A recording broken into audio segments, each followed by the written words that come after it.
কলকাতা বিমানবন্দরের international কার্গোতে CISF জওয়ানের ঝুলন্ত দেহ উদ্ধার। কথা বলবো ব্রতদীপ ভট্টাচার্য, আমাদের প্রতিনিধি রয়েছেন আমাদের সঙ্গে। ব্রতদীপ, কি খবর রয়েছে?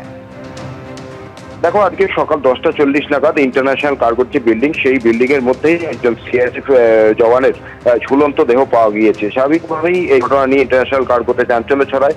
খবর দেওয়া হয় এনএসসিবিআই থানায়।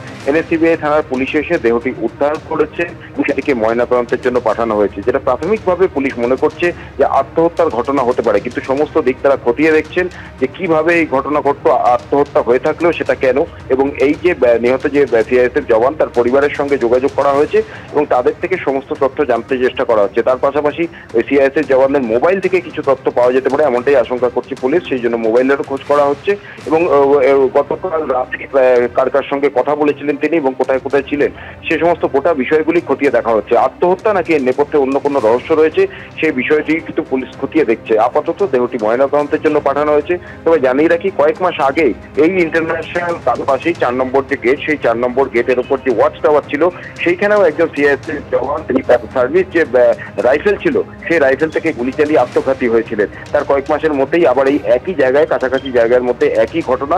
স্বাভাবিকভাবেই এই নিয়ে কিন্তু নানান রকম প্রশ্ন উঠতে শুরু করেছে যে কি কারণে বারবার সিআইএসএফ জওয়ানদের এই ধরনের ঘটনা ঘটছে। পুলিশ গোটা বিষয়টি খতিয়ে দেখছে এবং তারা জানিয়েছে ময়নাতদন্তের পরেই সমস্ত রহস্যের কিনারা হতে পারে। কুসুমিতা, ধন্যবাদ। এবার সিবিআই অফিসার পরিচয় দিয়ে কোচবিহারের এক অবসরপ্রাপ্ত শিক্ষককে ডিজিটাল অ্যারেস্ট। 2 লক্ষ টাকা হাতিয়ে নেওয়ার অভিযোগ উঠল। ফোনের সামনে বসিয়ে রাখা হয় টানা 72 ঘন্টা। শেষমেশ বিশাখাপত্তনম থেকে প্রতারককে গ্রেপ্তার করেছে কোচবিহারের cyber crime police. Fake digital অ্যারেস্টের ফাঁদ। এবার প্রতারণার শিকার হলেন কোচবিহারের এক অবসরপ্রাপ্ত শিক্ষক। প্রায় 1,500 কিলোমিটার দূরে অন্ধ্রপ্রদেশের বিশাখাপত্তনমে বসে এ রাজ্যে জালিয়াতি। তবে শেষ রক্ষা হয়নি প্রতারকের। কোচবিহারের সাইবার ক্রাইম পুলিশের জালে ধরা পড়ে গেল সে। পুলিশ সূত্রে খবর, 8ই জানুয়ারি সিবিআই অফিসার পরিচয় দিয়ে বক্সিরহাটের বাসিন্দা এক অবসরপ্রাপ্ত শিক্ষককে ফোন করেন অভিযুক্ত। তাকে বলা হয় একটি আর্থিক তছরূপের মামলায় ওই শিক্ষকের ফোন নম্বর ব্যবহার করা হয়েছে। ভয় দেখিয়ে আদায় করা হয় 2,05,000 টাকা। প্রায় 72 ঘন্টা ধরে ফোনের সামনে বসিয়ে রাখা হয় অবসরপ্রাপ্ত শিক্ষককে।